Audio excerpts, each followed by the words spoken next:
Good morning, students. Myself Raj Sharma from Jeevan Jyoti Global School. So, class 11th, as our third chapter is going on, and last video we have been discuss about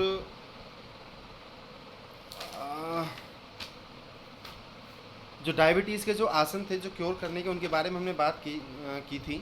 आज हम एक नई unit start कर रहे हैं, that is 3.4. Chapter 3 की 3.4 unit है asthma. Procedure, benefits and contraindication of Sukhasana, Chakrasana, Gomukhasana, Parvatasana and Matsyasana, Bhujangasana, Paschim Uttanasana.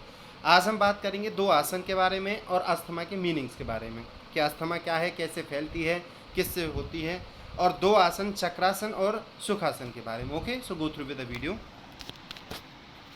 Dear students, as you can see, asthma is a disease in which the airways become blocked or narrows causing difficulty in breathing. कि asthma एक ऐसी फेफड़ों की एक ऐसी बीमारी है जिसमें जो सांस नली जो होती हैं बिकम ब्लॉक या तो रुक जाती हैं और नैरोड सिकुड़ जाती हैं, कॉजिंग डिफिकल्टी इन ब्रीथिंग, जिससे सांस लेने में बहुत तकलीफ होती है, परेशानी होती है.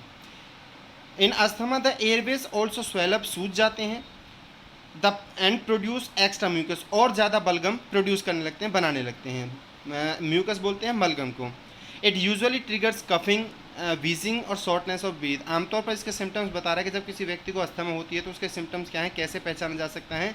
ट्रिगर का मतलब आवाज़ जो आती रहती है, या आमतौर पर खांसी बनी रहती है, सीटी जैसी आवाज़ आती है सांस के साथ, और सांसें बहुत छोटी होती, जल्दी सांसें चलती हैं. The coughing usually occurs at night और अर्ली इन द मॉर्निंग. जो खांसी होती है अस्थमा वाली, या तो वो नाइट में होती है, रात को होती है, या फिर बहुत जल्दी सुबह होती हैं. The excessive amount of mucus in the passes further narrows of airways because it is sticky and thick. Author क्या कह रहा है कि सांस नली का जो सिकुड़ जाती है, क्यों सिकुड़ती है, उसकी वजह ये है कि इट इज़ स्टिकी. जो म्यूकस होता है, एक्स्ट्रा म्यूकस, एक तो वो बहुत ज़्यादा चिपचिपा होता है, एंड थिक, और बहुत ज़्यादा होता है, बहुत घना होता है. For some people it can be a minor nuisance, के कुछ व्यक्तियों के लिए तो यह बहुत एक साधारण सी समस्या होती है, वेयर एज, जबकि for others it can be a major problem, लेकिन दूसरे लोगों के लिए बहुत बड़ी समस्या हो सकती है. Problem that can hinder their daily activities and usually leads to a life threatening asthma attack. और जबकि दूसरे लोगों के लिए बहुत बड़ी समस्या बन सकती है, जो कि उनकी डेली एक्टिविटीज़ होती हैं उन्हें हाइंडर बाधित कर सकती है, and usually leads to a life threatening, जिसमें जान जा सकती हो, ऐसा अस्थमा अटैक भी उन्हें आ सकता है. अस्थमा इस डिजीज़ एक ऐसी बीमारी है that it can not be cured और ट्रीटेड. ना तो उसे ठीक किया जा सकता है, ना रोका जा सकता है, but it symptoms can be control. लेकिन इसके जो लक्षण होते हैं उसे नियंत्रित किया जा सकता है. अस्थमा कैन बी एलर्जिक और non allergic and can be a genetic factor. अनुवांशिक कारक भी हो सकता है, एलर्जिक भी हो सकती है, और नॉन एलर्जिक भी, मतलब कुछ ऐसे कारक होते हैं, एलर्जन जिसे बोलते हैं, उनसे भी हो सकती है और उनकी वजह से नहीं भी हो सकती हैं. देयर आर सब्सटेंसेज, कुछ ऐसे पदार्थ हैं दैट कॉजेज एलर्जीज, जिनकी वजह से एलर्जी होती है किसी व्यक्ति को, जिन्हें हम एलर्जेंस बोलते हैं. कौन से हैं? Irritants in the air including smoke from cigarettes, के वातावरण में सिगरेट पीने के बाद उठता हुआ धुआं. इरिटेंट्स इसलिए बोला है कि वो असहज करता है उस व्यक्ति को, अस्थमा वाले को. वुड फायर्स, लकड़ी का बुरादा. स्ट्रॉन्ग फ्यूम, बहुत तेज़ गंध. स्प्रेज, जो स्प्रे होते हैं जैसे खेतों वगैरह में स्प्रे करते हैं कुछ, और परफ्यूम और सेंटेड सोप्स एक्सेट्रा.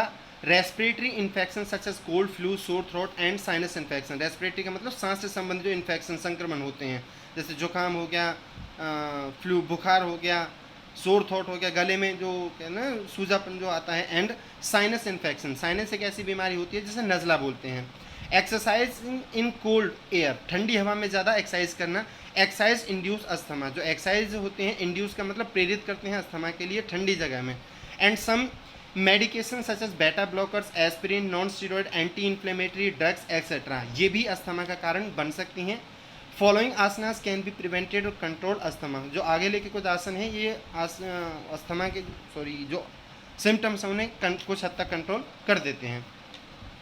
इसमें सबसे पहला नंबर आता है सुखासन का. प्रोसीजर क्या है? Sit down with the leg straight in front of the body, अपने पैरों को अपने शरीर के सामने रख के बैठ जाएं. After that bend the right leg and place the foot under the left thigh. आपने एक आम भाषा में एक वर्ड सुना होगा, आलती पालती मार के बैठना. तो आलती पालती जब हम मार के बैठते हैं तो उसमें हमारा राइट जो लेग होती है वो लेफ्ट थाई के नीचे होती है, और लेफ्ट जो लेग होती है वो राइट थाई के नीचे होती है. सेम वो यहाँ तक यही चीज़ कह रहा है, under the right thigh. Place the hands on the knees, अपने हथेलियों को अपने घुटनों पर रखना है. चिन शुड बी इन, आपकी थोड़ी अंदर की तरफ खींची होनी चाहिए और अपने सर को, अपनी गर्दन को और अपनी कमर को बिल्कुल सीधा रखना है, आंखों को बंद करके रखना है। रिलैक्स योर बॉडी, अपने शरीर को बिल्कुल आराम के साथ रखना, कोई खिंचाव नहीं देना। बेनिफिट्स क्या है? It facilitates mental and physical balance without causing strain और पेन, बिना किसी खिंचाव या दर्द की सहायता से आपके मानसिक और शारीरिक जो संतुलन है उसे बना के रखता है। इट काम्स योर माइंड, आपके दिमाग को शांत करता है। स्ट्रेच एंड लेंथन स्पाइन, आपकी रीढ़ की हड्डी को मजबूत करता है और खिंचाव देता है। It enhance your peace of mind, अपने दिमागी शक्ति को मानसिक शक्ति को, शांति को बढ़ाता है। चिंता को कम करता है, तनाव को कम करता है और मानसिक जो थकावट होती है उसे कम करता है।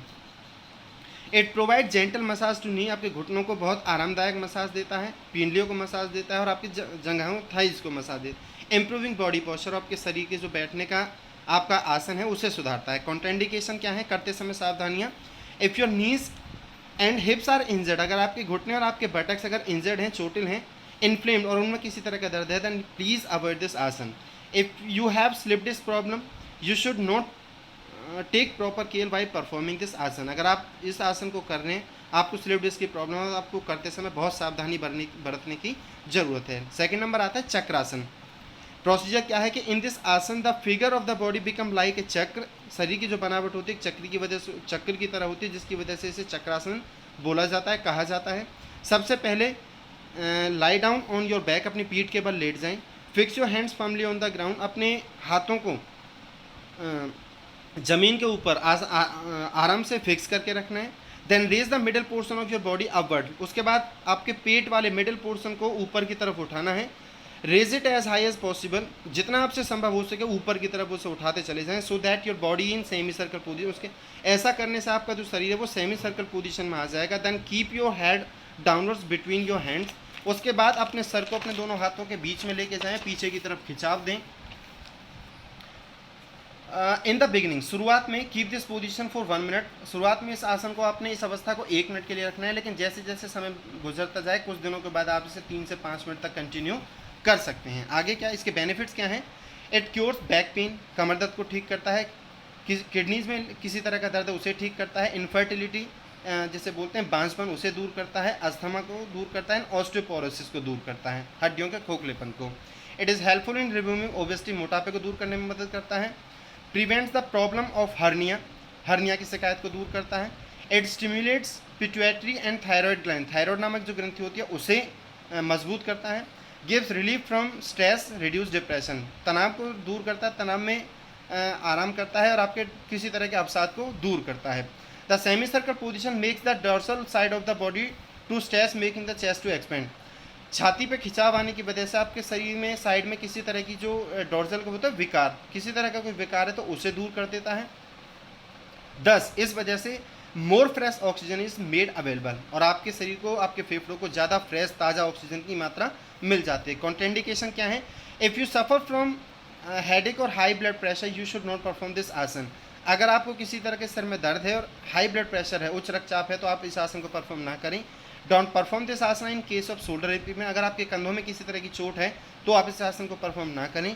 डोंट परफॉर्म दिस आसन in case of tendon in the wrist, अगर आपकी कलाइयों में किसी तरह की कोई गांठें हैं, जोड़ हैं, दर्द है, सुनपन है, तो आप इस आसन को परफॉर्म ना करें।